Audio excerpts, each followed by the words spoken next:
De manera personal, quiero quedarme con todas esas cosas positivas que hemos aprendido, que podemos seguir aprendiendo y sobre todo de manera muy particular en nuestra salud. El responsabilizarnos en el autocuidado, eso nos lleva a mitigar el riesgo, a llevar a menor riesgo en lo individual, en lo colectivo, porque si te cuidas tú, me cuido yo, pues entonces nos cuidamos todos. Que como comunidad responsable nos ha dejado ver que unidos podemos mitigar y hasta superar los riesgos que afortunadamente cada vez son menores según las autoridades competentes en esta materia. Por cierto, los invito a informarse a través de medios oficiales con información certera, ya que hoy en día con la virtualidad tenemos tanta información que a veces no nos favorece en el desarrollo de nuestro día a día. Sé que con nuestra condición humana y de vulnerabilidad por naturaleza está el miedo. No obstante, los invito a usar el miedo a nuestro favor para cuidarnos, en lo individual, en la familia, en nuestra sociedad y, por supuesto, en nuestra querida Universidad Veracruzana, ya que debe seguir ese arte, ciencia y luz brillando para bien de todos, de la comunidad universitaria. Cada uno en nuestro quehacer diario contribuimos a ello. Por eso me permito agradecer enormemente el respaldo del Instituto de Salud Pública, a todos los presentes por la asistencia a esta conferencia y sobre todo así a la distinguida investigadora, la doctora Hilda Montero Ladrón de Guevara, adscrita al referido instituto, quien de manera especial por su disposición y siempre amable asesoría durante todo este proceso. Muchas gracias, doctora Hilda. Muchas gracias al doctor Centeno y a todo el equipo del Instituto de Salud Pública por siempre estar asesorándonos en estos temas tan relevantes del cuidado de la salud. Ella tiene una extensa formación y experiencia en temas de salud. Solo me permitiré mencionar algunos datos. La doctora Hilda Montero Ladrón de Guevara es investigadora del Instituto de Salud Pública, estudió la licenciatura en Química Farmacéutica Bióloga en la Universidad Veracruzana. Cursó el doctorado en Ciencias Bioquímicas en el Instituto de Biotecnología de la Universidad Nacional Autónoma de México, la UNAM. Desde entonces, su línea de investigación se ha enfocado hacia la virología. Ha publicado varios artículos en revistas indexadas, en las revistas científicas del Instituto para la Información Científica, así como capítulos de libros sobre diversos temas relacionados con los virus. Actualmente es investigadora de tiempo completo titular C, adscrita al Instituto de Salud Pública de la Universidad Veracruzana, miembro del Sistema Nacional de Investigadores nivel 1. Doctora Hilda, bienvenida. Muchísimas gracias.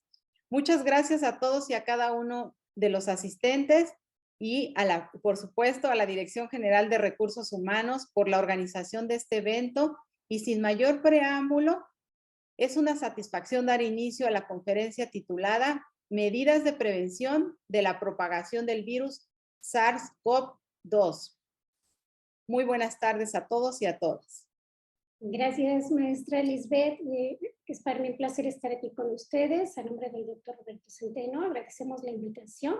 Voy a ser muy breve y estoy segura que mucho de lo que yo voy a tocar en esta presentación ustedes ya lo saben. Pero bueno, vamos a repasarlo juntos.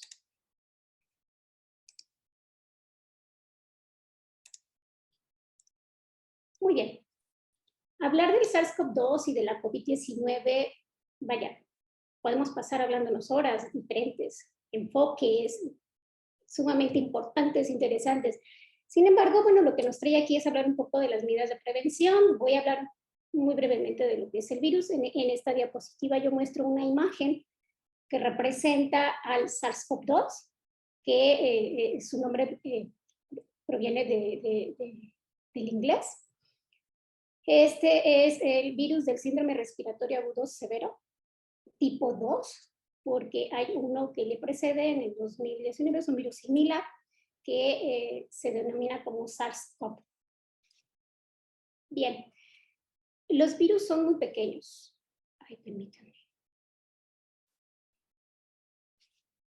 Perdón, es que como las veo a ustedes, ya no logro ver la imagen completa. Denme un segundo.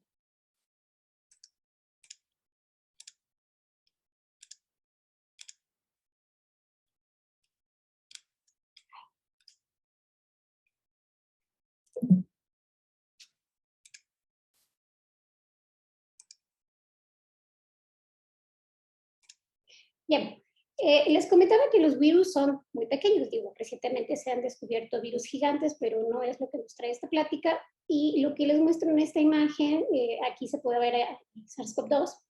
Y quiero llamar la atención en el sentido de que son pequeñitos. Por ejemplo, aquí se muestra esquemáticamente un glóbulo rojo, son células de la sangre que tenemos. Y como pueden ver, el virus es muy pequeño. ¿Sí? A pesar de que los virus son muy pequeños, tienen la característica de que cuando infectan a las células, bueno, no a esta, pero a las células que infectan, controlan a la maquinaria celular a su beneficio. Realmente es increíble cuando los estudiamos, todo lo que pueden hacer, y el SARS-CoV-2 no se queda atrás.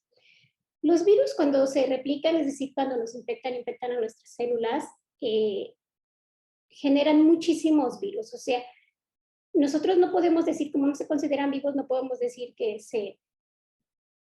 o sea, su mecanismo es decir, no se multiplican, pues se replican, pero de una forma asexual, o sea, o no por división binaria como algunas bacterias o demás. Pero cuando ellos infectan una célula, generan muchísimos, digamos, voy a tratar de hablar en un lenguaje como muy básico, como muchos virusitos, muchos hijos o muchos descendientes de ese virus.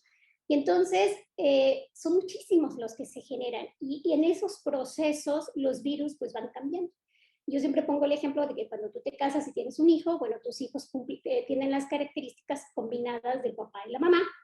En el caso de los virus esto no sucede así, pero lo que sí que la descendencia de los virus hace que estos virus nuevos vayan teniendo posiblemente características diferentes, ¿no? Y entonces, el hecho de que los virus se vayan infectando a diferentes personas, van generando demasiadas, va generando que el virus pueda ir cambiando con una frecuencia muy alta o una probabilidad muy alta. En el caso de los coronavirus, estos virus tienen la característica de ser genéticamente muy estables, o sea, como que estos cambios no se dan tanto, pero se dan. Y entonces en la pandemia, como habíamos muchísimas personas que nos infectamos, pues el virus empezó a cambiar, a cambiar, a cambiar, a cambiar, de tal manera que llegó el momento en que se presentaron algo que conocemos como variantes. Son modificaciones del virus. La cuestión es que empezó a haber una serie de variantes que seguramente ustedes escucharon en los medios, y el virus iba adquiriendo características diferentes. La cuestión es que llegó un momento en que el virus cambió tanto que se generó una variante que se conoce como Omicron. Esta variante cambió tanto que teníamos la incertidumbre de qué podía pasar o qué características biológicas tenía. Iba a ser más agresivo, o sea, vamos a morir con mayor facilidad. ¿Qué iba a pasar? Porque estaba bien diferente. De hecho, aquí está este ejemplo de este artículo en el cual Omicron ya lo ponen como algo diferente, pues, esquemáticamente. Entonces, lo primero que se hizo fue hacer estudios en modelo animal. Y se encontró algo muy interesante. El virus estaba cambiando de lugar donde se replicaba en el cuerpo, pero a continuación voy a explicar un poquito más al respecto. La variante Omicron fue una variante que se ha caracterizado por ser demasiado transmisible. Se transmite con una facilidad tremenda. Esta es una gráfica que tomé del Consorcio Mexicano de Vigilancia Genómica del SARS-CoV-2, dirigido por el virólogo Carlos Arias. Y aquí podemos ver algo muy interesante. Seguramente ustedes ya han visto estas gráficas. En febrero del 2022 estaban circulando en la población la variante Delta todavía. Sin embargo, a partir de ese tiempo en adelante, cuando empieza a aparecer Omicron, empieza a desplazar a todas las demás variantes que se venían presentando, que la última fue Delta. Y hoy en día, la pandemia por SARS-CoV-2 se debe a la variante Omicron. Y esto lo podemos ver aquí, ¿sí? Entonces es como si hubiera un antes y un después de Omicron. O sea, Omicron divide a la pandemia en dos. La COVID-19 es la enfermedad generada por el SARS-CoV-2. Bien, los coronavirus, sabíamos cuando empezó este virus nuevo en la población, sabíamos que los coronavirus podían infectar más allá de las vías respiratorias. Y es que los virus tienen un tropismo, es decir, los virus se replican en ciertos lugares del cuerpo. Hay algunos que se pueden replicar en varias partes del cuerpo, pero hay algunos que se replican solamente en ciertos lugares. Y entonces, para ser como muy puntual, por ejemplo, un virus que se replica en hígado va a generar una hepatitis. Un virus que infecta la piel, pues va a generar un problema de piel. Hay algunos virus que son altamente cancerosos e infectan, dan cáncer de piel, por ejemplo, ¿no? En el caso de estos virus, de esta familia, sabíamos que no solamente podían infectar el aparato respiratorio, sino que podían ir más allá. Se había documentado que podía haber manifestaciones neurológicas en el caso de los virus de esta familia. Y eso no es bueno. Entonces, cuando se empezó a documentar las características clínicas de la infección por el SARS-CoV-2, pues lo primero que pensábamos, bueno, obviamente era una infección de vías respiratorias, pero algunas personas estaban presentando otros signos y síntomas. De tal forma que hoy día se conoce, que el SARS-CoV-2, previo a la variante Omicron, podía infectar todos estos lugares del cuerpo. Entonces, las personas que desafortunadamente fallecieron, el virus se encontraba en corazón, lo encontraban en el hígado. Hay casos documentados de problemas de personas que han tenido problemas en el aparato reproductor masculino y femenino. ¿Por qué? Porque el virus puede infectar varias partes del cuerpo, es decir, tiene un tropismo amplio.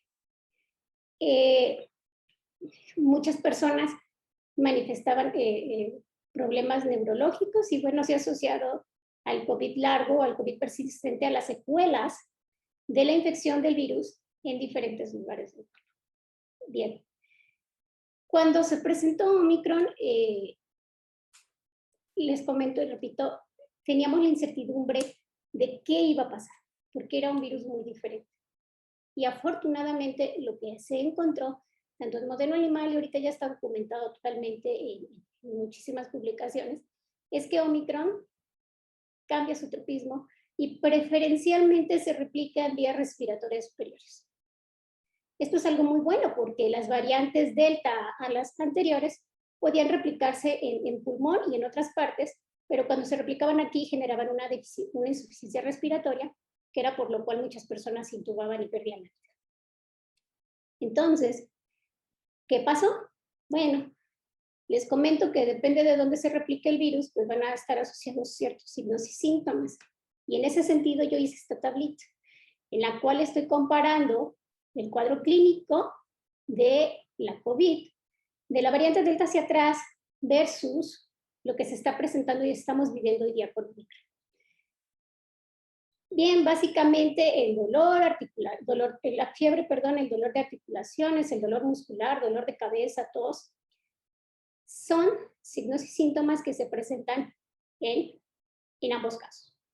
Sin embargo, se deja de presentar este tipo de daños, este tipo de signos y síntomas con la variante Omicron. Generalmente, y ustedes lo saben porque seguramente algunos de ustedes pudieron haberse ya infectado con Omicron, básicamente lo que se tiene es un cuadro clínico muy leve, en el cual mucha gente refiere tener dolor de garganta, tos, y hasta aquí. Ya no hay pérdida de olfato y gusto.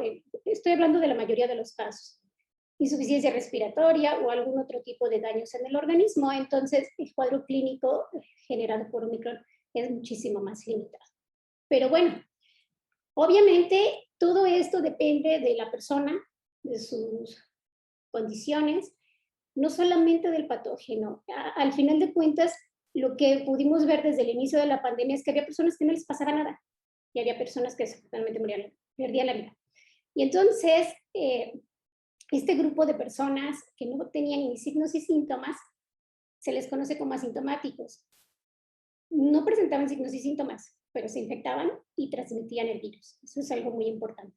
Con Omicron hay un mayor número de personas asintomáticas, pero también había personas infectadas con la variante Delta y anteriores que eran asintomáticos. Bien, algo muy, pero muy importante que lo vimos en esta pandemia, pero que pasa con muchísimos virus, es que cuando nosotros adquirimos la infección, evidentemente tiene que pasar un tiempo para que el virus se replique, empieza a destruir las células y entonces empieza a haber un daño y el cuerpo responde para eliminar al virus y reparar ese daño. En ese momento que el cuerpo responde, se empiezan a presentar signos y síntomas, que son una respuesta de nuestro cuerpo a la infección. Pero de que yo me infecto a que presento signos y síntomas, a esto se le llama periodo de incubación. El periodo de incubación depende de la variante, depende de la persona, depende de qué tanto virus adquirimos en el momento de infectarnos, pero hoy día sabemos que Omicron puede tener un periodo de incubación de 2 días. Bien, previo a que yo presento signos y síntomas, yo puedo contagiar. Eso es algo súper importante, porque de momento nos sentimos bien, hoy estamos bien, pero yo ya estoy infectada. Y entonces puedo contagiar. Eso es algo que tenemos que tener siempre en cuenta. ¿Cómo se transmite este virus? No solo el SARS-CoV-2, sino todos los virus que entran por vía respiratoria se transmiten principalmente por el ingreso del virus por vías respiratorias y a través de mucosas. Entonces, una persona infectada está sacando al virus, estamos sacando de nuestro cuerpo secreciones que contienen al virus. Estas pueden ser unas gotitas o pueden ser aerosoles. Esto es lo mismo, nada más que depende del tamaño. Se le denomina como un droplet o como un aerosol, como una gota o como un aerosol. La cuestión es que yo les decía que el SARS-CoV-2 es bien chiquito, pero cuando sale del cuerpo generalmente no sale solo, o sea, sale en secreciones, sale en la saliva, agrupado varios virus, o en alguna secreción que sale de la nariz, cuando estornudo, por ejemplo. Y entonces, algo muy importante es que si se transmite de esta forma, pues yo tengo que cuidar la vía de entrada pues, para no contagiar. Estas gotitas que salen de una persona infectada pueden contaminar superficies. Y entonces esto se llama fomites. Yo voy, toco una superficie que tiene una secreción que contiene el virus y me lo llevo a mucosas, ojos, nariz, boca, y me puedo infectar. Esto está documentado, sin embargo, no es la principal vía de transmisión del SARS-CoV-2, pero está documentado y podrías infectarte de esta forma, hay que prevenirla. Pero la principal vía de transmisión es la respiratoria. Hay que cuidar esta parte para evitar infectarnos. Una de las mejores estrategias para prevenir y controlar las infecciones son las vacunas. Cuando empezó la pandemia, ustedes saben perfectamente, no contábamos con vacunas contra el SARS-CoV-2. Hoy en día somos muy afortunados porque incluso sabemos que tenemos dosis de refuerzo, ¿no? En cuestión para poder evitar la infección o la severidad de la infección. Bien. La vacunación es muy importante porque nos genera una protección para que cuando el virus llegue nosotros podamos responder de una forma más rápida y eficiente. Pero ¿qué se sabe? O sea, sí, ya estoy vacunado, estoy protegido, pero ¿qué pasa respecto a una persona vacunada de la transmisión del virus? Se sabe que una persona vacunada genera menos virus.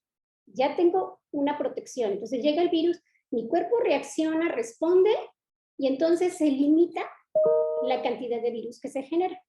Eso es algo muy bueno, porque yo voy a propagar menos el virus si estoy vacunada. Entonces, estar con una persona vacunada que se infecta, pues digamos que la probabilidad de transmisión baja o el riesgo de que me infecte con esa persona, si está infectada, si está vacunada, es menor porque se genera menos virus. Y también algo muy bueno, o sea, una persona vacunada y se genera menos virus, pues por consecuencia se pueden generar menos variantes. Otro de los efectos que se tiene por la vacunación es que si mi cuerpo responde eficientemente, me infecto con poco virus, podría ni siquiera me voy a dar cuenta. Y eso está pasando muchísimo. Y estoy segura que ustedes conocen gente que son contactos de personas que están infectadas, se hacen la prueba, salen positivas y no tienen ningún signo o síntoma. Entonces, hay mayor probabilidad de ser asintomático si están vacunados. Y en muchos casos, cuando se presentan signos y síntomas, esto es muy leve. La vacunación protege contra Omicron, pero Omicron, depende de la subvariante, puede evadir esa respuesta del cuerpo. Pero entonces las dos cosas son sinérgicas. Me proteges, sí protege la vacunación contra Omicron, sumado a que es un virus menos agresivo, como les dije, ya se replica más en vías respiratorias superiores, generando un cuadro clínico más leve. Y eso, aterrizado en esta gráfica que les traigo aquí, es súper importante. Vean, esta gráfica es de la Secretaría de Salud de México. Y aquí podemos ver las muertes por COVID. Aquí vemos la primera ola, la segunda, la tercera, la cuarta y la quinta.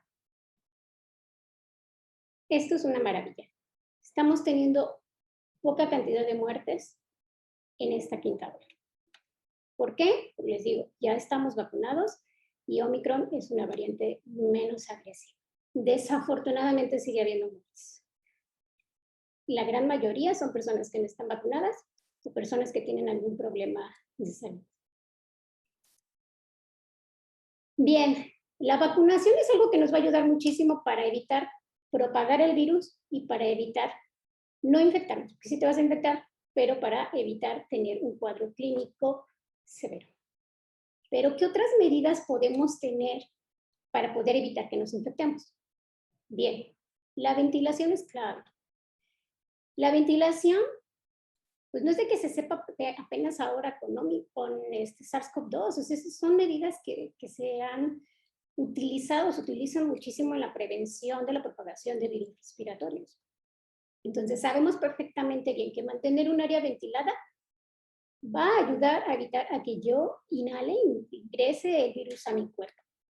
¿Qué es lo que pasa? Bueno, hay que sacar al virus, o sea, el mismo aire va a sacar al virus o lo va a diluir.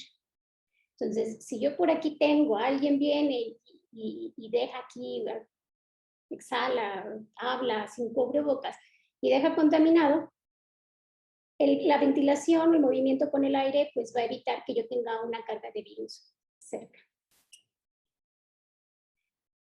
Aquí les traigo, o sea, tanto CDC, OMS y la Secretaría de Salud, ya decía la maestra Lisbeth, hay que estar atentos de las recomendaciones de las instituciones de salud, o sea, hay que informarnos bien, porque hay muchísima desinformación.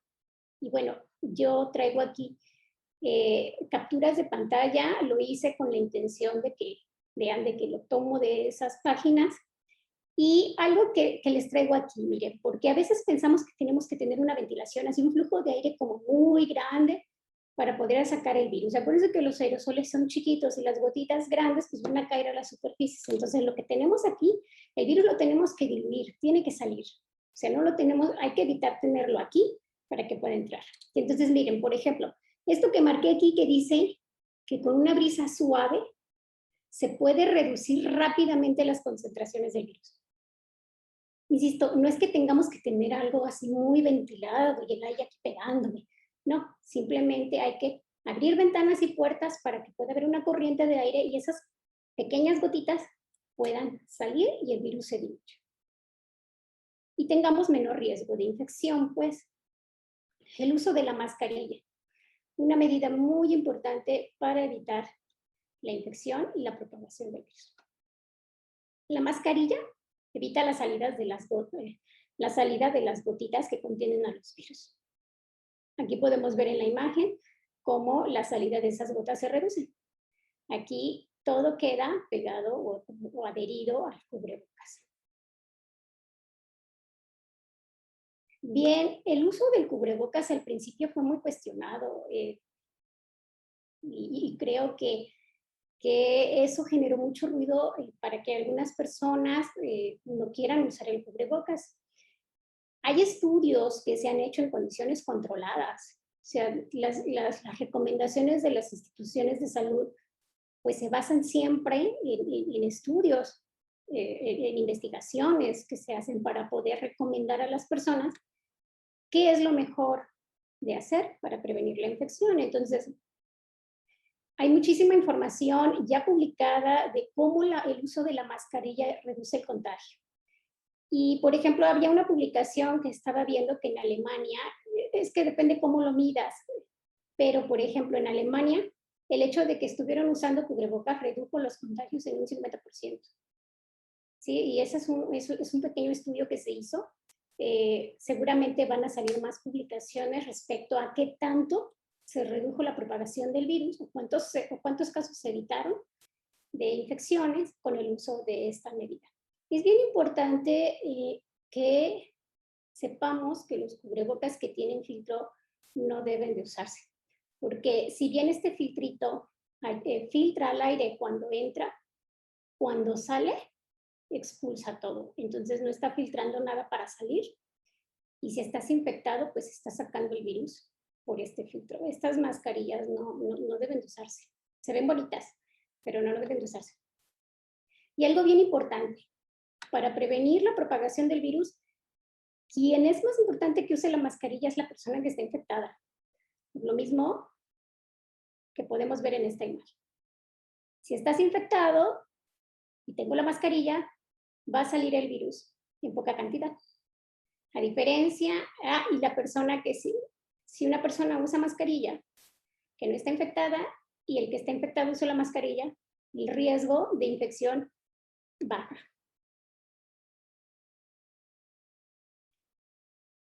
Los tipos de mascarillas y sus usos. Miren, aquí les traigo, hay muchos artículos en donde ustedes pueden ver y te hablan de la capacidad de filtración, te hablan de los materiales, o sea, cosas muy interesantes, pero en resumen, lo que les puedo decir es que las mascarillas de tela, pero que sean de algodón, pueden ayudar. Las mascarillas quirúrgicas que todos conocemos son las recomendadas para usar, pero sobre todo las mascarillas de este tipo que conocemos como N95, KN95, o depende del país en donde sean generadas, tienen el nombre, hay unas que se hicieron en Corea, estas que son estadounidenses y las chinas, ¿no? Que son las KN95. La cuestión es que en el momento actual, Omicron, yo les he comentado que es una variante menos agresiva, es algo bellísimo, pero la trega que nos dio el virus fue esa, pero no se hizo menos infeccioso. El virus ganó terreno en el sentido de que se puede transmitir más fácilmente. Es decir, ya está documentado molecularmente que el virus se pega mucho más fácil a las células y entonces puede infectar de una forma más fácil. Y en ese sentido, ahora se estima que es uno de los virus más infecciosos de la historia. Seguramente muchos de los que estamos aquí conocemos el sarampión y nos ha dado sarampión. Y antes se estilaba que hacíamos pijamadas, ¿no? O los papás hacían pijamadas para que los niños se infectaran de sarampión, porque cuando eras grande, decían los papás, ¿no? Te da un cuadro clínico muy fuerte, ¿no? Y la verdad es que eso es cierto. La severidad del sarampión conforme avanza la edad es mayor. No es recomendable tener sarampión, créanme que es un virus que puede generar la muerte si se va al cerebro. Pero bueno, cuando tú ibas a esas pijamadas, la probabilidad de infectarte era muy alta, porque es un virus muy infeccioso. De hecho, era el virus de los más infecciosos descritos. El SARS-CoV-2, la variante Omicron, se estima que es tan infeccioso como el sarampión y algunos autores dicen que es más infeccioso que el sarampión. Entonces, debemos de tener mucho presente esto. ¿Por qué? Porque si bien los cubrebocas de tela se ven lindos, hay algunos estampados que son súper padres, ¿no? Ahorita, en el momento que estamos viviendo por Omicron, no funcionan, ¿sí? Es recomendable usar una mascarilla quirúrgica y arriba pues, utilizar una de tela. Y en lugares de mayor riesgo, evidentemente, se pueden usar este tipo de mascarillas. Yo lo que sugiero es que nosotros debemos definir el riesgo. en el cual vamos a estar. Si vamos a ir a dar clases, vamos a estar con muchos estudiantes en un lugar cerrado, con muchas horas. Mínimo deberíamos de usar la quirúrgica y arriba una de tela de algodón. ¿Por qué de algodón? Porque el virus en el algodón es más inestable.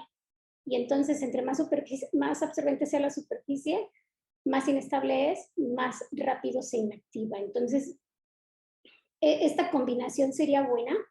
Ahorita, en estos momentos que está circulando Omicron, que es muy infeccioso este virus. Insisto, es menos agresivo, pero se transmite muy bien. O sea,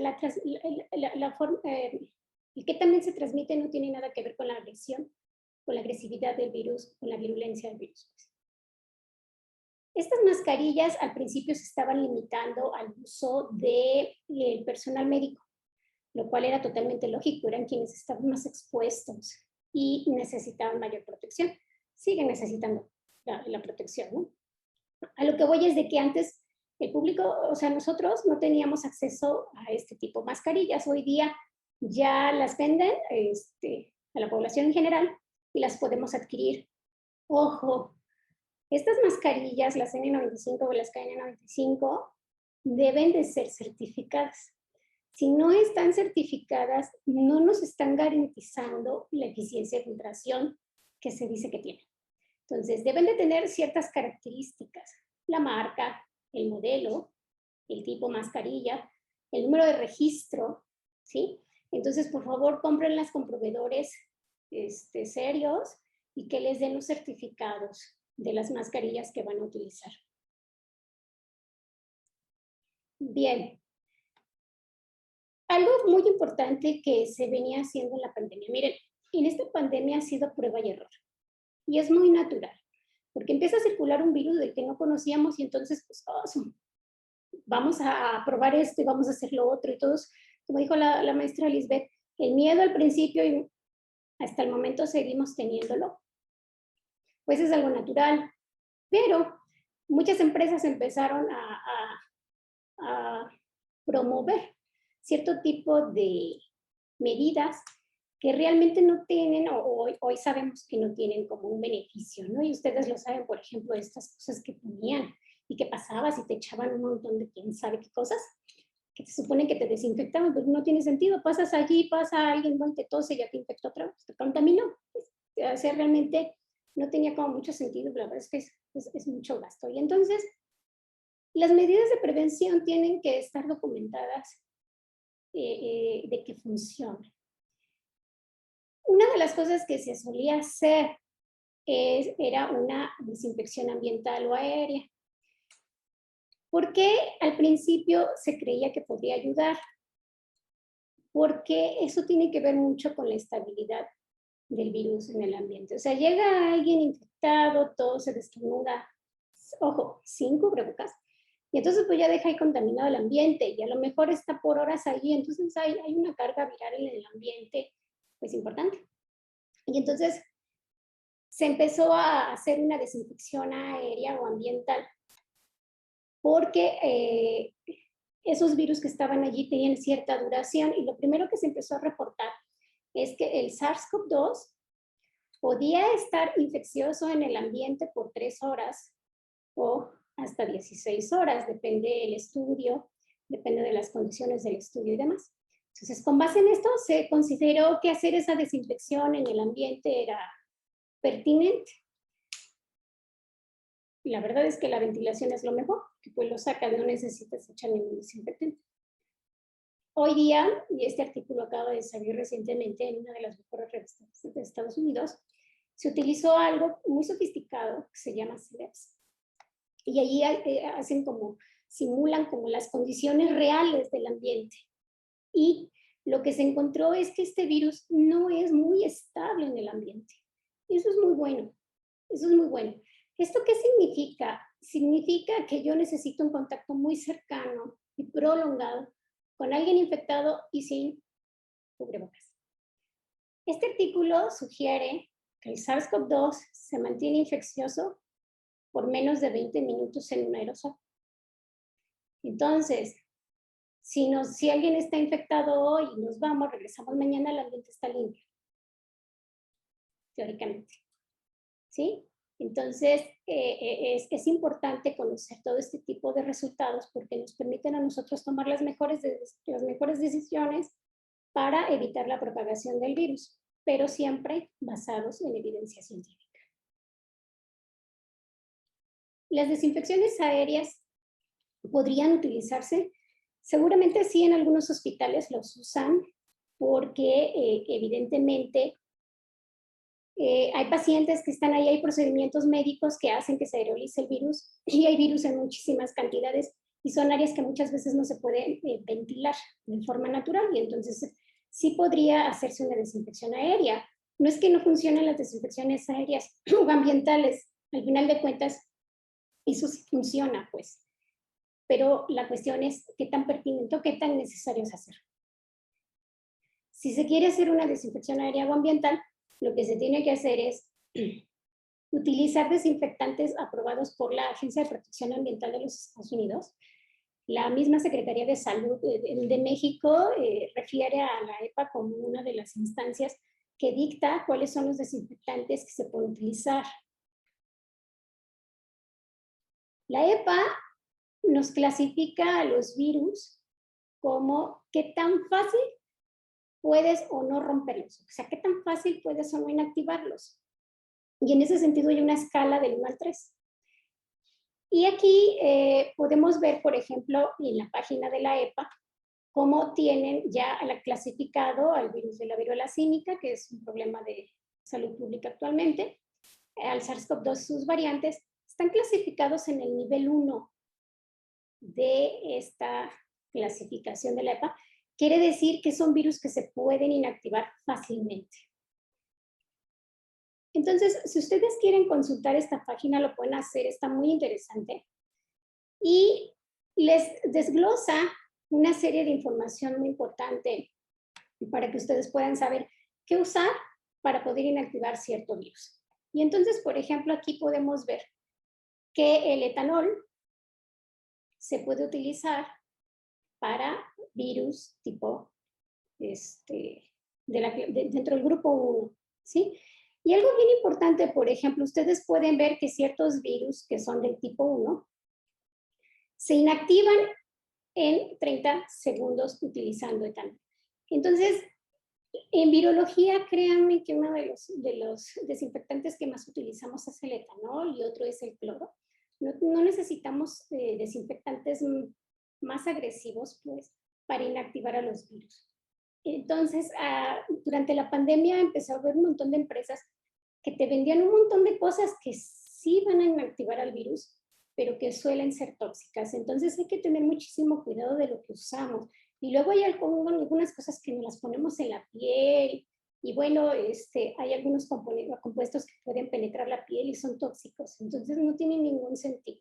Hay que atender a lo que nos dicen las instituciones de salud y no porque sea algo muy, muy complejo, necesariamente significa que va a inactivar más fácil al virus, ¿sí?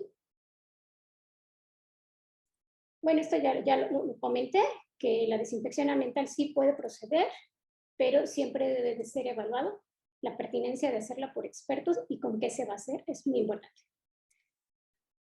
Les comentaba que la principal vía de transmisión del virus es respiratorio. Sin embargo, como sabemos que el virus puede entrar por ojo, es muy importante, o por las mucosas, al tocarme, autoinocularme con las manos contaminadas, pues entonces debemos de descontaminar las manos, tenemos que desinfectarlas. ¿Cómo lo hacemos? Utilizando el etanol al 70% o un gel que contenga etanol al 70%. Esto es algo importante porque luego compramos geles que no tienen etanol al 70%. Y la desinfección de superficies. ¿Qué tan frecuente tenemos que hacerlo? Pues si tenemos cubrebocas realmente, pues esas gototas que son las que caen, pues van a estar contenidas aquí. De hecho, yo ya me estoy agarrando el cubrebocas y debería desinfectarme las manos. Pero al final de cuentas, la desinfección de las superficies, con que se haga una vez al día, es suficiente. Los filtros que tenemos. En un momento de la pandemia fueron importantes porque de la variante Delta anterior, había muchas personas asintomáticas, pero también muchas sintomáticas. Y entonces podíamos detectar casos Aunque bueno, a veces acudíamos a algunas tiendas y yo veía que pasaba alguien por el filtro y el filtro, pi, pi, pi, y pues nadie hacía nada, la persona se metía, ¿no? Entonces, pues realmente, ¿qué tan funcional fue en aquel momento? No lo sé, todavía hay que evaluarlo, ¿no? Pero en este momento yo les acabo de decir que la vacunación y la no virulencia de Omicron o la relativa virulencia de Omicron hace que haya muchas personas asintomáticas. Entonces, tener un filtro, ¿qué tan bueno es tenerlo allí? Habría que reconsiderar esto y en algún momento obviamente no vamos a tener estos filtros, pero es importante que sepan por qué. O sea, no nos van a ayudar a detectar casos de personas infectadas porque no están teniendo signos o síntomas. Entonces, medirnos la temperatura ya no es, digamos, una de las cosas que nos van a permitir identificar casos. Bueno, ¿cómo estamos? Sabemos perfectamente que las medidas de protección funcionan. Las mascarillas, la ventilación, la desinfección y el lavado de las manos. La vacunación es básica, vacúnense. Es muy, muy importante. Las vacunas funcionan, son seguras y entonces hay que usarlas. No sabemos en qué momento va a generarse otra variante y hay que estar protegidos. Entonces, la vacunación es básica, evita cuadros severos de COVID-19 y también nos ayuda a evitar que se generen más variantes. Tenemos que evitar esto. O sea, ya queremos salir, ya queremos nuestra vida normal, ¿no? La variante Omicron es una variante poco virulenta y les comento, no les traje los datos porque no era un artículo revisado por pares, pero ya se están empezando a hacer las estimaciones en otros países. Y algo muy, muy interesante es que ya se empezó a ver que Omicron está generando una letalidad muy similar al virus de influenza estacional. Entonces, eso quiere decir que lo vamos a tener, que no está siendo agresivo, bueno, sí está siendo agresivo para ciertas personas, insisto, pero eso no lo podemos saber. Y es importante, o sea, ya vamos ganando terreno. Y también leí algo importante, en Estados Unidos se está estimando que el 95% de las personas o se ha infectado o se ha vacunado contra el SARS-CoV-2, de tal manera que se está teniendo ya una protección de grupo y entonces podemos salir con una mayor seguridad de que va a haber menos personas que propaguen el virus, menos probabilidad de infectarse. Pero insisto, también fue una nota periodística, no es un artículo científico, por eso no se los traje aquí, pero es algo muy importante y muy alentador. ¿Qué sigue? Bueno, de no formarse una variante más agresiva, yo creo que dentro de pronto podríamos regresar a la normalidad. Recomendaciones. Hay que seguir los lineamientos. La intención de la plática realmente era como reflexionar con ustedes cómo estamos ahorita en la pandemia, pero estoy segura que pues todas estas recomendaciones ustedes ya las conocen, ¿no?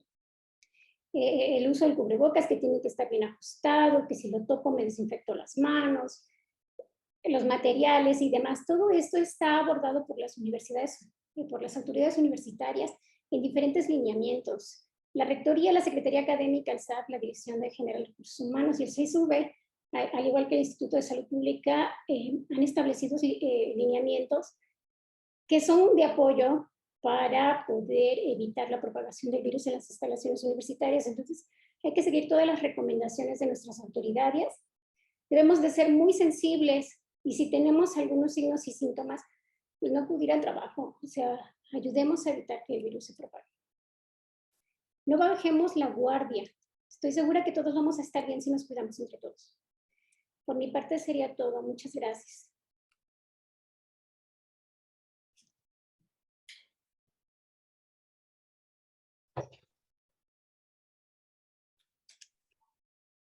Muchas gracias, doctora Hilda, por esta información que le vuelvo a comentar cada que la escuchamos, siempre es un aprendizaje, ¿verdad? Y pues bueno, agradecemos infinitamente su explicación. Y pues bueno, ahora le cedo el uso de la voz a la maestra Evangelina, quien continúa con esta parte de la sesión de preguntas y respuestas y del cierre de esta conferencia. Gracias, maestra Liz. Gracias, doctora. Yo ratifico y estoy de acuerdo con lo que comenta la maestra Liz, que ha sido bien importante para la administración el hecho de contar con expertos en la materia para dictar la política institucional que en todo momento ha estado poniendo por delante la protección de nuestro personal, la salud de nuestro personal. En ese sentido, vemos algunas preguntas que nos están haciendo aquí en el buzón, doctora, si me permite la lectura. Nos preguntan, dice, con relación a la vacunación, inicialmente al personal se aplicó CanSino, posteriormente Moderna y al parecer ya no hay planes para el refuerzo al personal de educación.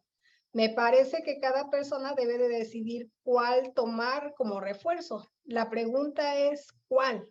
Tenemos 2 vacunas con tecnologías diferentes. ¿Cuál sería la más apropiada para reforzar? Y el problema es, ¿ya se olvidaron del sector educativo? Bueno, aquí la cuestión es que todavía no conocemos todo respecto de la inmunidad que generan las vacunas. Se hicieron estudios y se estimó que después de 6 meses empezaba a bajar la protección. Empezar a bajar no significa que esté ausente, eso es algo muy importante. Sin embargo, se encontró que al tú dar un refuerzo, esa respuesta se aumentaba y estábamos más protegidos en caso de infectarnos, ¿sí?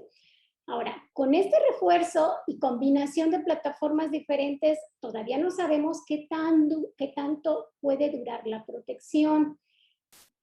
Al inicio de la pandemia se consideraba que la protección de forma natural, por la infección natural, duraba alrededor de 3 meses. Hoy día sabemos que dura más de 1 año y medio. ¿Sí? Es muy posible que esto pase con las vacunas. O sea, todavía no tenemos la respuesta de si vamos a requerir o no un refuerzo.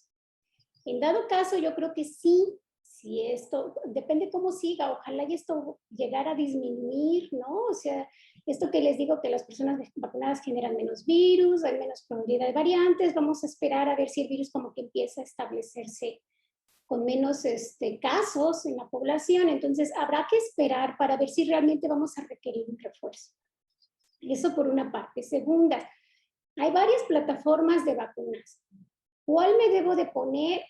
Híjole, esa respuesta yo no la tengo porque va a depender de cuáles me ofrezcan las autoridades de salud. Desafortunadamente o afortunadamente, no lo sé, realmente hay países en donde las tasas de vacunación son más bajas que nosotros. Nosotros, la verdad es que estamos bastante bien en México, pero en su momento habrá que ver si hay vacunas disponibles de forma comercial. O sea, si yo pudiera ir al médico y decirle, póngame la que yo quiero, ¿no? O sea, habría que ver y entonces podríamos discutir con mucho gusto las diferencias que hay entre vacunas. Sí las hay, todas protegen, por supuesto, pero sí hay diferencias en la generación de la protección y seguramente a mayor inducción de la protección, más tiempo en la duración de esta protección. Pero pues digamos que ahorita no tendría esa respuesta porque si usted me diría, bueno, en el mercado existe fulanita y perenganita, ¿cuál me pongo? Te podría dar mi opinión, pero hasta el momento no tenemos esa posibilidad. No sé, espero haber contestado la pregunta. Hay otra pregunta, doctora. Dice, ahora que inician actividades en la universidad, ¿el uso de cubrebocas es obligatorio? Yo esperaría que sí, pero esto lo dictan las autoridades, ya no está Nosotros. aquí. Sí. Muy bien. Hay agradecimientos y felicitaciones por su excelente conferencia. Dice, ¿qué procede si el personal no usa? Entiendo que se refiere al cubrebocas en lugares cerrados y de quién es responsabilidad de supervisar. Bueno, entiendo que la parte de la responsabilidad es nuestra, ¿no? Pero creo que el tema es si no lo usa en lugares cerrados. Si no usa el cubrebocas en lugares cerrados y está infectada la persona y no hay una buena ventilación, podríamos infectarnos. Pero creo que la pregunta sí va directa hacia ustedes, maestra. No sé si ustedes tengan esa oportunidad. Yo también tengo esa inquietud, déjenme lo comento, porque qué va a pasar si un alumno no se quiere poner el cubrebocas y está en mi clase, ¿no? Creo que es una inquietud compartida de hasta dónde podemos solicitar respetuosamente que usen el cubrebocas, porque pues nosotros somos trabajadores de la Universidad Veracruzana y a quienes les compete o quienes tienen la autoridad pues son ustedes. Claro. Dice, se ha mencionado que las vacunas que tenemos actualmente no son del todo efectivas ante la nueva variante. ¿Quiere decir que se requiere una vacuna específica para esta nueva variante? Sí, de hecho sí hay una ligera protección contra esta nueva variante. Y me refiero a que se refiere a las vacunas disponibles en México. Aunque bueno, en todas partes de las que se están aprobando, Omicron evade la respuesta por vacunación, por supuesto. Y sí se requiere, o sea, lo ideal sería hacer una vacuna que contenga las variantes anteriores, habría que definirlo porque ya no están circulando, ¿no? Entonces, básicamente se tendría que diseñar una vacuna contra Omicron, o combinada, pues, en su caso. Pero sí, definitivamente debería de haber un rediseño. Hay que esperar. Entiendo, algunas farmacéuticas ya lo están haciendo. Bueno, aquí dice, si resulté alérgica a la vacuna, o sea, ¿qué se recomienda? Cambiar la plataforma. Es importante, no sé, si ya tienen algún antecedente de algún compuesto al que son alérgicos, identificar alguna plataforma que no lo tenga. Pero sí, estar muy, muy atentos. O sea, esas reacciones adversas, sí, bueno, depende qué tipo de reacción haya sido, pero sí bajo supervisión médica, recomendación médica. Debe de cambiar de plataforma. ¿Omicron genera inmunidad? ¿Y por cuánto tiempo? No lo sabemos, pero sí, claro que genera inmunidad, por supuesto. De hecho, algo bien interesante que lo vamos viendo, pero todavía no hay como publicado todo esto, pero hubo una ola en enero, febrero, por allá, y mucha gente se infectó por Omicron. Esas personas que se infectaron en enero, febrero, marzo, por allí, en esta ola ya no se infectaron. Entonces, sí hay una publicación bien padre de seguimiento de personas, pero con las variantes anteriores, en las cuales se estima que la reinfección con la misma variante es de menos del 1%. Entonces, si te infectaste con Omicron, teóricamente no deberías de reinfectarte con Omicron, pero hay que esperar los datos. O sea, esto es como una observación mía. Y del artículo, bueno, sí está publicado esto que les estoy comentando, de que la reinfección con la misma variante es de menor del 1%, pero no incluye la variante Omicron. Dice, usted comentó el uso de la mascarilla reduce el contagio. Entonces, sí. ¿El uso de cubrebocas no reduce el contagio del todo? El término mascarilla, perdón, me disculpo, cubrebocas, mascarilla, pues es básicamente lo mismo. Sí, a ver, aquí le decimos cubrebocas, pero el término más adecuado técnicamente hablando es mascarilla. Ajá. Y dice, ¿hacer el uso no reduce el contagio del todo? No, siempre hay un riesgo porque, o sea, a veces decimos que usamos el cubrebocas, pero a veces lo tenemos así. ¿Sí? Entonces, el mal uso del cubrebocas aumenta el riesgo, ¿no? Al final de cuentas, también este tipo de cubrebocas favorece la salida del virus, ¿no? Pero las cargas virales o la cantidad de virus que se genera en una persona que está vacunada es baja. Entonces, todo va a depender, ¿no? Hay casos, cuando me piden asesorías de casos de familias y demás, pues sí he notado, por ejemplo, que hay una persona que está infectada en una familia y tienen las medidas de prevención, usar cubrebocas y demás, y los demás no se infectan. O sea, las medidas funcionan estando en la misma casa. Sin embargo, hay personas que me dicen, no es que nos infectamos todos los miembros de la familia, sí, pero les preguntas las circunstancias, no usaban cubrebocas, por ejemplo. Entonces, el uso de cubrebocas sí va a proteger de la infección. Gracias. Dice, una servidora asistió al refuerzo y no me quisieron vacunar porque tenía CanSino y Moderna. Me dijeron que estas vacunas no tenían refuerzo. Es correcto. Miren, CanSino es una vacuna diseñada para hacer, el esquema completo es de una dosis. ¿Sí? Y entonces se nos dio un refuerzo con Moderna. Entonces, si tú te pones una tercera vacuna, sería como un segundo refuerzo. O sea, el refuerzo se llama aquella dosis de vacuna que se da después de un esquema completo de vacunación. Y el esquema completo de vacunación puede ser 1 o 2 dosis, depende de la vacuna. No sé si me voy a entender. O sea, si tu esquema de vacunación con CanSino era una, por ejemplo, Johnson & Johnson también es una, entonces, si a mí me ponen otra vacuna, entonces ya es mi refuerzo. Pero si me pusieron Pfizer, me pusieron una de Pfizer y me pusieron de otra, entonces, y además depende de la temporalidad. Para que yo tenga el esquema completo de Pfizer, tengo que tener 2 dosis y entonces ya viene una tercera vacuna que es el refuerzo. Espero darme a entender. Entonces, si yo ya tengo CanSino y me pusieron Moderna, con Moderna se está cumpliendo el refuerzo. ¿Sí? Entonces ya se fue por un segundo refuerzo, ¿sí me explico? Por eso las autoridades de salud no se la quisieron poner. El segundo refuerzo se aplicó para personas arriba de 60 años y personas con inmunodeficiencias. ¿Cuánto tiempo nos protege la vacuna? Eso es lo que les comentaba. Todavía no lo sabemos, ¿no? Porque se empezaron a hacer estudios con esquemas completos, pero ahorita tenemos refuerzos y además tenemos refuerzos de vacunas combinadas. Entonces es algo que no sabemos todavía, pero honestamente creo que sí va a ser de una larga duración. Hay que esperar pues a que pase tiempo. Acaba de ser hace algunos meses, ¿no? Entonces es muy posible que sí sea un poco duradera. Preguntan, si ya acabo de dar negativo, ¿qué posibilidad tengo de infectar a mis compañeros? Si das negativo, teóricamente ya no infectas. Así es.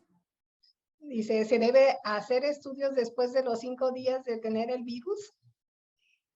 Que si se debe hacer estudios, es muy sano el saber que ya no eres positivo, ¿no? Pero honestamente una persona que tuvo un cuadro clínico de COVID leve, a los 5 días te puedes hacer la prueba. Yo recomiendo por ahí de los 10 para ya que seas negativo, pero después de los 5 días y te tienes que presentar a trabajar, de los 7 días es en México, se desestablece 5, pues usar cubrebocas, ¿no? Pero si hay posibilidad económica de hacerte la prueba siempre es bueno, porque entonces ya cuando te da negativo, pues ya evidentemente ya no puedes transmitir el virus. Dice, ¿hay investigación científica de personas que son naturalmente inmunes? Naturalmente inmunes, defíname que yo diría que asintomáticos, ¿no? O sea, hay personas que el virus no entra en sus células, la verdad no está documentado, porque ¿cómo te darías cuenta que entró, no? A menos que te hicieras pruebas y esos son, o sea, tendrías que tener un resultado positivo sin signos y síntomas y eso se llama asintomático, ¿no? Pero que haya personas que el virus no pueda entrar a sus células, pues, qué buena pregunta.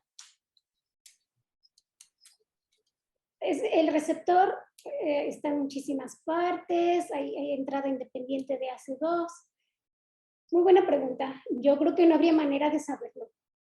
O sea, tendrías que hacerlo como una búsqueda intencional o ver, infectar a las personas de manera intencional para ver si sí les entró o no les entró el virus a sus células. O sea, sería algo como difícil, digo, hacer esto. Tiene muchas cuestiones éticas, ¿no? Pero muy buena pregunta. ¿Por qué la importancia del autocuidado en esta nueva etapa y cuáles son las principales medidas que recomienda una experta como usted para seguir y aplicar? Que creo que lo abordó muy bien en la conferencia. Gracias. Sí, básicamente el autocuidado, o sea, me voy a cuidar usando mi mascarilla, cuando me sienta en lugares de riesgo o una mascarilla más especializada, por decirlo de alguna forma, que proteja más, filtre más, ventilar, evidentemente, y estarme desinfectando las manos constantemente, no tocarme la cara, pues Yo siempre les decía a mis sobrinos, no se estén tocando la cara, porque me llevo los patógenos a los ojos o a la nariz, son vías de entrada, ¿no? Entonces, eso es algo que tenemos que hacer, el autocuidado y lo que, como bien dijo la maestra Evangelina, discutimos aquí. Pero principalmente yo me tengo que cuidar, y si veo a alguien que no tiene cubrebocas, con mucho respeto, ¿verdad? Me trato de estar lo más alejado posible para evitar, si está infectado, yo puedo contraer el virus. Pero sí, como que cuidarme mucho, ¿no? Y yo me cuido y de forma indirecta cuido a los demás. Claro. Dice, si me he contagiado varias veces, ¿qué efectos genera el virus en el organismo? Tocaron un punto muy sensible. No es que tenga algún efecto el hecho de las veces que te puedas infectar, porque como comentábamos, con la misma variante te puedes, no te reinfectas, ¿no? O sea, quedas protegido para esa variante, pero puedes contraer otras. Y entonces aquí la cuestión sería hasta dónde tu cuerpo permitió que se replicara cada variante. Yo insistí mucho que la variante Omicron es menos virulenta, pero en algunas personas no es así. O sea, las características de las personas es importante para poder limitar la diseminación, la replicación del virus dentro del cuerpo. ¿Sí? Todavía no conocemos muy bien todas estas características genéticas, pero algunas personas que estuvieron infectadas, sobre todo con Delta y anteriores variantes, tuvieron algunas secuelas. Y secuelas a nivel neurológico, a nivel respiratorio, algunos con daños cardíacos, y todo esto, les comento, una de las explicaciones es porque el virus llegó a esos lugares, o sea, la persona tiene características que le permiten al virus, cuando entra, diseminarse dentro del cuerpo, ¿no?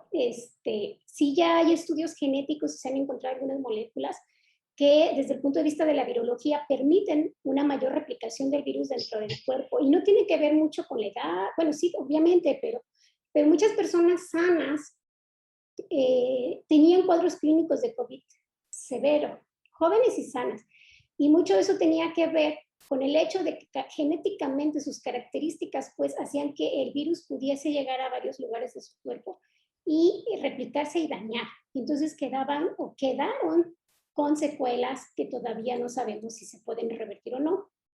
Pero no es porque te reinfectes constantemente con las variantes, sino más bien hasta dónde cada variante a ti te puede dañar, porque a lo mejor fuiste muy leve con la variante Delta, te infectaste con Omicron y también fuiste muy leve. ¿Puedes tener secuelas? No, porque el cuerpo tiene la capacidad de eliminar el virus y de reparar el daño y de continuar sano. Espero haber contestado la pregunta. Sí, y va la última pregunta. Dice, entonces los filtros y la sanitización que se venía realizando cuando había un caso confirmado de COVID ya no es necesario. Ay, perdón, maestra, se cortó. ¿Cómo? ¿Qué, perdón? Dice, ahora que regresamos en esta etapa, los filtros y la sanitización que se venía realizando cada que se presentaba un caso positivo, ¿ya no son necesarios? Honestamente, no.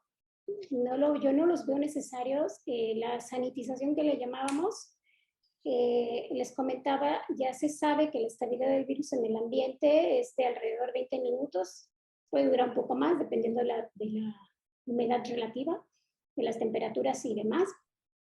Pero no es un virus que se mantenga muy estable. Entonces, lo que se venía haciendo, yo siempre les he comentado, es puedo transmitir el virus hoy, dejar contaminado, pero mañana presentó signos y síntomas, entonces lo notificaba al trabajo y venían a sanitizar, no mañana, a lo mejor sí mañana o hasta pasado mañana, pero el virus ya estaba inactivado, entonces no tiene como mucho sentido.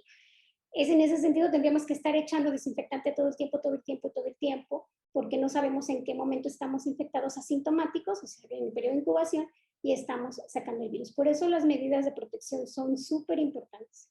Primero, no sé si estoy infectada, entonces evito contagiar a mis compañeros. Y también me protejo de si alguien está infectado. Entonces, el cubrebocas es algo importante. Y la ventilación, o sea, no necesitamos estar desinfectando, hay que sacar el virus. Hay que diluirlo de aquí, de mi ambiente, para que tenga pocas probabilidades de entrar a mi cuerpo. Muchas gracias, doctora. Y bueno, para dar respuesta al tema de de la obligatoriedad de los cubrebocas, o sea, la administración, o sea, ha emitido en todos los comunicados que la recomendación principal justamente es el autocuidado y que debemos de ser responsables de nuestra persona, pero también del que está enfrente, de los compañeros, y en ese sentido creo que se están reforzando todas las medidas en la institución, sobre todo ahora con el regreso presencial al 100%. Yo aprovecho para agradecerle, doctora, y bueno, de veras su apoyo ha sido fundamental en todo este proceso, y maestra Liz, le cedo la voz. Gracias a todos y todas por su participación. Gracias, maestra. Pues muchísimas gracias. Creo que está más que claro toda esta información que nos han brindado, y el que haya podido participar la comunidad con sus dudas, eso de alguna manera también alimenta, ¿verdad?, al conocimiento, y reforzar justamente con este cierre que hace la maestra Evangelina.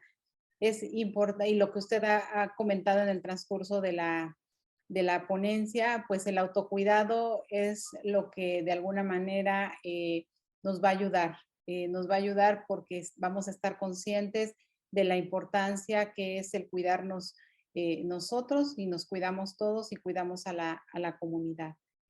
Pues muchísimas gracias, y estaremos pendientes de cualquier otra situación que deba de poner al día a nuestra comunidad, y sobre todo a nosotros, con esa expertise que ustedes tienen y ese estudio que hacen con este tema tan relevante e importante en estos días, que es la atención a los virus. Gracias, maestra. Gracias, maestra Evangelina. Gracias, maestra Lisbeth. Para mí me despido, ha sido un gusto, y estoy al tanto de lo que se requiera por parte de la universidad. Un gusto. Muchísimas gracias. Muchas gracias. Gracias, gracias.